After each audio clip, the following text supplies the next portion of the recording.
अस्सलामुअलैकुम friends, welcome to my YouTube channel. आज मैं आपके लिए चिकन पकोड़ा की रेसिपी लेकर आई हूँ। बहुत ही क्रिस्पी, क्रंची और अंदर से जूसी किस तरीके से हम इसको बना सकते हैं। तो चलिए रेसिपी का स्टार्ट लेते हैं। सबसे पहले मैंने यहाँ पे 3 पाव चिकन लिया है। लेग पीस के ऊपर मैंने निशान लगा लिया है ताकि अच्छे तरीके से मसाले जज्ब हो सकें। और एक इस साइज़ की मैंने बोटी रखवाई है। चिकन पकोड़ा के लिए सिर्फ बोनलेस चिकन का मत इस्तेमाल किया करें। अब एक बाउल के अंदर हम इसका मसाला तैयार करेंगे। 2 नींबू का रस निचोड़ के शामिल करेंगे। एक छोटा कप दही का शामिल करेंगे। हाफ टेबल स्पून नमक शामिल करेंगे। 1 टीस्पून गरम मसाला पाउडर। 1 टेबल स्पून कुटी हुई लाल मिर्च। लाल मिर्च इसके अंदर ज़्यादा मिकदार में जाएगी, आप टेस्ट के मुताबिक कम या ज़्यादा कर सकते हैं। 1 टीस्पून हल्दी पाउडर। हाफ टी स्पून ज़ीरा पाउडर। हाफ टेबल स्पून धनिया पाउडर।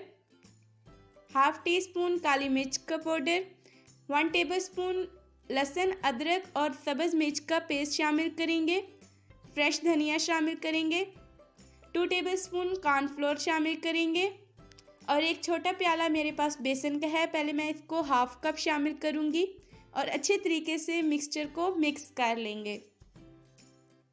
आप चिकन पकोड़ा के लिए इस तरीके से मसाला बनाएं, बहुत ही मज़ेदार सा बनता है।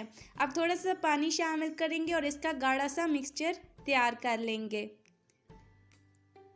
बाकी बेसन भी हम शामिल करेंगे और थोड़ी सी दही और शामिल करेंगे। टोटल मैंने यहाँ पर 1 कप दही का इस्तेमाल किया है।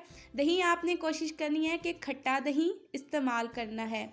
देखिए, आपने इसका मिक्सचर गाढ़ा सा ही तैयार करना है। अगर आप बहुत पतला तैयार करेंगे तो आपकी चिकन पकोड़ा अच्छा तैयार नहीं होगा।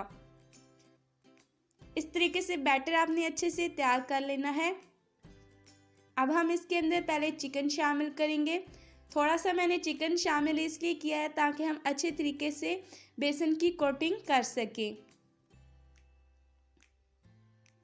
अब बाकी चिकन शामिल करेंगे और उसको भी अच्छे तरीके से मसालों में कोट कर लेंगे। तो ये बहुत ही मज़ेदार से क्रिस्पी चिकन पकोड़ा तैयार हो जाते हैं। आप जब भी इसको बनाएं तो आपने बोन वाला चिकन इसमें ज़रूर शामिल करना है। अब 5 से 6 घंटों के लिए हम इसको मैरिनेशन के लिए रख देंगे। आप इसको 1 दिन के लिए भी रख सकते हैं। अब हम इस बैटर को रेफ्रिजरेटर में रखेंगे और 6 घंटे के बाद आपसे मिलते हैं। 6 घंटे के बाद अब हम इसको अच्छे से मिक्स करेंगे। दूसरी साइड पे मैंने ऑयल रखा हुआ था, अच्छे से गर्म हो चुका है। अब हम इसके अंदर चिकन शामिल करेंगे। फ़ौरन हम इसकी साइड को नहीं चेंज करेंगे वरना कोटिंग हमारी ख़राब हो सकती है। 1 से 2 मिनट के लिए एक साइड से फ्राई होने देंगे। अब आराम से हम इसकी साइड को चेंज करेंगे। आपने कोटिंग गाढ़ी रखनी है। अगर आपका बैटर पतला हो जाए तो आप थोड़ा सा बेसन इसके अंदर और शामिल कर सकते हैं, लेकिन अगर आपका बैटर पतला होगा और आप ऑयल के अंदर शामिल कर देंगे तो चिकन पकोड़ा भी अच्छे तैयार नहीं होंगे और आपका ऑयल भी गंदा हो जाएगा। 9 से 10 मिनट के लिए आपने इसको टोटल फ्राई करना है मीडियम फ्लेम पर। तो देखिए, इसका एक खूबसूरत सा कलर आ चुका है और 7 से 8 मिनट मैंने इसको अच्छे से फ्राई कर लिया है। बहुत ही मज़ेदार सी खुशबू भी आ रही है। तो बहुत ही मज़े की ये तैयार होते हैं। आपने इस रेसिपी को एक दफ़ा ज़रूर ट्राई करना है और इन मसालों के साथ बहुत ही परफेक्ट हम चिकन पकोड़ा तैयार कर सकते हैं। तो तैयार हो चुके हैं। अब हम इनको एक छलनी की मदद से निकाल लेंगे।